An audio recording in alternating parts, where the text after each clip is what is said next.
dadka ku nool degmada Balcad ee gobolka Shabeellaha Dhexe ayaa xalay saqdi dhexe waxa ay ku baraarugeen dagaal xoogan oo u dhaxeeyay dagaalyahano ka tirsan Al-Shabaab iyo ciidanka dawladda Soomaaliya ee ku sugan degmada Balcad ee gobolka Shabeellaha Dhexe.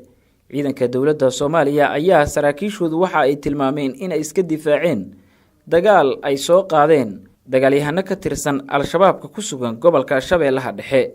dagaalka ayaa badankiis ka dhacay buundada degmada Balcad halkaasi oo ciidanka dawladda ee ku sugnaa weerarka markii hore lagu soo qaaday.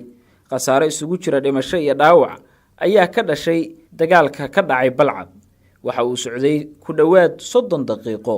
ciidanka dawladda ee Soomaaliyana waxay sheegeen inay iska difaaceen Al-Shabaabkii weerarka soo qaaday. dadka ku sugan degmada Balcad ee gobolka Shabeellaha Dhexe ayaa tilmaamay in dagaalku ahaa mid aad u cuslaa. wararka maanta aan ka helayno degmadaasi waxa ay sheegayaan in ciidanka dawladda Soomaaliya iyo kuwa Amisom ay magaalada ka sameeyeen howlgallo lagu beegsanayo rag looga shakisan yahay inay Al-Shabaab xiriir la leeyihiin kuwaasi oo ku sugan degmadaasi Balcad ee gobolka Shabeellaha Dhexe. dhinaca kale deegaanka Baladul Amiin oo ka tirsan gobolka Shabeellaha Hoose xalay waxa ka dhacday duqeyn xoogan oo ay geysteen ciidamada Mareykanka ee African magacooda loo soo gaabiyo kuwaasi oo garab siinayay ciidamo ka tirsan dawladda Soomaaliya oo iyagu gobolkaasi ka dagaalama.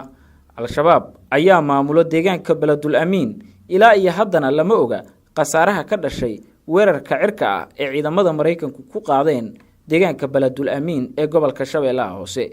muddooyinkii dambe waxaa soo noqday ciidamada Mareykanku duqeynta ay ka fulinayaan deegaano ka tirsan koonfurta Soomaaliya taasi oo ay ku beegsanayaan Al-Shabaab. Bashar Cabdi Maxamed, magaalada Muqdisho.